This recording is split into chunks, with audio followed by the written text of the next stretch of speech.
Non mais... Il y a un vieux bug dans leur truc là.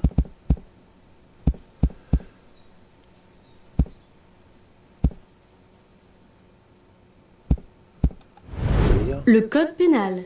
Le nouveau Code pénal, entré en vigueur le 1er mars 1994, inventorie les différentes incriminations prévues par le droit français et précise les peines encourues qui y sont associées, ce qui englobe aujourd'hui l'ensemble des agissements répréhensibles relevant de la cybercriminalité, soit par le biais d'infractions spécifiques, les atteintes au système de traitement automatisé de données, article 323 et suivant du Code pénal par exemple, ainsi que par le biais d'incriminations plus générales, l'escroquerie dans le cas d'un message d'hameçonnage, article 313-1 et suivant du Code pénal par exemple, pouvant être relayés ou démultipliés par les réseaux et les systèmes.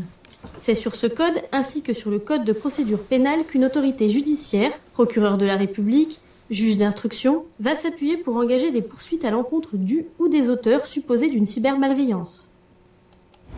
La loi dite Informatique et Liberté et le Règlement général sur la protection des données, RGPD. La loi numéro 78-17 du 6 janvier 1978 relative à l'informatique, aux fichiers et aux libertés, dite Loi Informatique et Liberté, et modifiée en 2004, englobe l'ensemble des traitements de données personnelles. Elle concerne puis s'applique donc à tous les acteurs et les secteurs qui utilisent ou traitent des données à caractère personnel dans le cadre de leurs activités.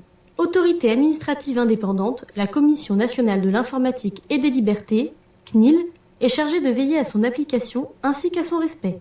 Cette loi de 1978 a été complétée par la transposition en droit français du RGPD qui cible notamment 3 objectifs. Renforcer les droits des personnes, responsabiliser les acteurs traitant des données, responsables de traitement et sous-traitants, crédibiliser la régulation grâce à une coopération renforcée entre les autorités de protection des données. Le règlement 2016-679 du Parlement européen et du Conseil du 27 avril 2016 relatif à la protection des personnes physiques à l'égard du traitement des données à caractère personnel, dit RGPD, a été transposé en droit français, ce qui a impliqué une nouvelle rédaction de la loi du 6 janvier 1978, entrée en vigueur le 1er juin 2019. Le Code de la propriété intellectuelle et le Code de la santé publique. En marge des faits constituant le cœur des actes de cybermalveillance, ces 2 codes témoignent néanmoins de la transversalité ainsi que de la nécessaire prise en compte des outils ou données numériques qui nous entourent aujourd'hui et permettent ainsi de mieux veiller à notre protection globale.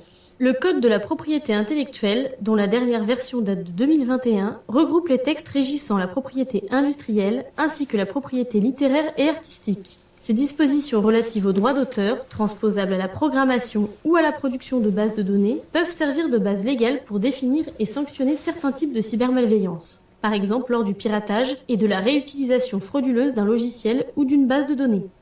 Créé en 1953, puis sensiblement remanié entre 2000 et 2005, le Code de la santé publique définit le champ du droit de la santé publique. Ce code définit entre autres de manière précise et exhaustive les activités susceptibles d'être mises en œuvre par un certain nombre d'acteurs, dont les collectivités territoriales et leurs établissements publics, lorsqu'ils hébergent des données de santé ou qu'ils passent pour cela par un tiers, par exemple les données de santé liées à l'aide sociale ou à la résidence en EHPAD. Le référentiel général de sécurité. Ce référentiel fixe un ensemble de règles de sécurité applicables à l'ensemble des collectivités ainsi qu'aux prestataires qui les assistent dans leur démarche de sécurisation de leur système d'information. Pour les collectivités, cela concerne également les téléservices qui recouvrent l'ensemble des services offerts par des moyens de communication électronique permettant aux usagers de formuler une demande en vue d'obtenir une prestation, de faire une déclaration, de solliciter une autorisation, de télépayer un service, etc. L'ensemble des téléservices offerts par les collectivités locales doit donc satisfaire aux exigences du référentiel général de sécurité, dit RGS, édicté par le décret numéro 2010-112 du 2 février 2010.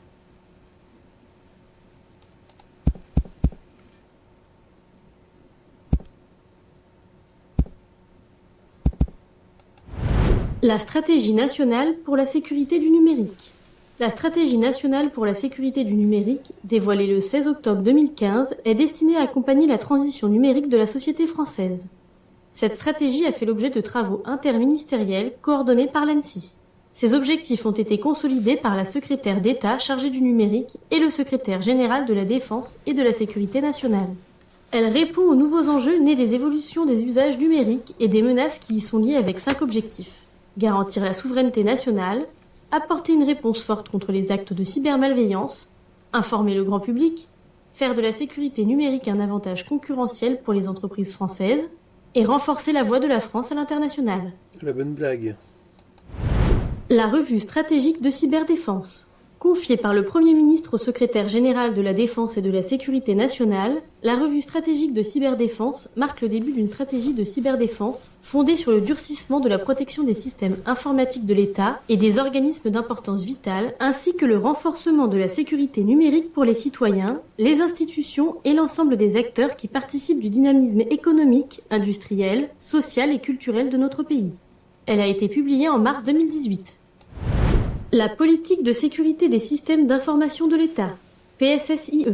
Introduite par une circulaire du Premier ministre du 17 juillet 2014, la politique de sécurité des systèmes d'information de l'État, PSSIE, complète et coexiste aujourd'hui avec le cadre de gouvernance de la sécurité numérique de l'État qui s'articule autour de 2 décrets parus en 2019 et 2022.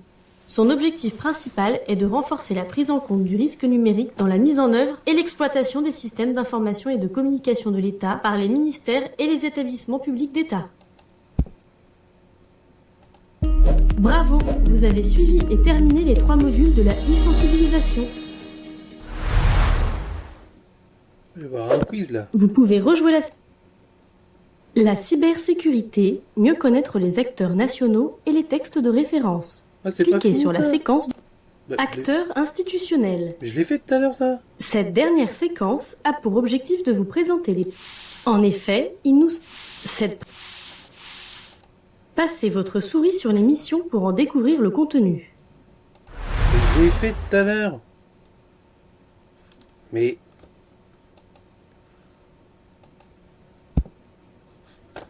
Ah,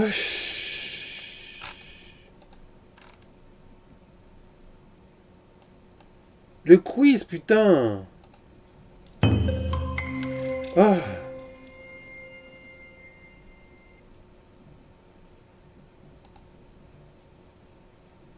Allez, avance. La cybersécurité, mieux connaître les acteurs nationaux et les textes de référence. Cliquez sur la séquence de votre choix. Putain, on va pas pouvoir avoir l'attestation. Ça bug leur truc à la con.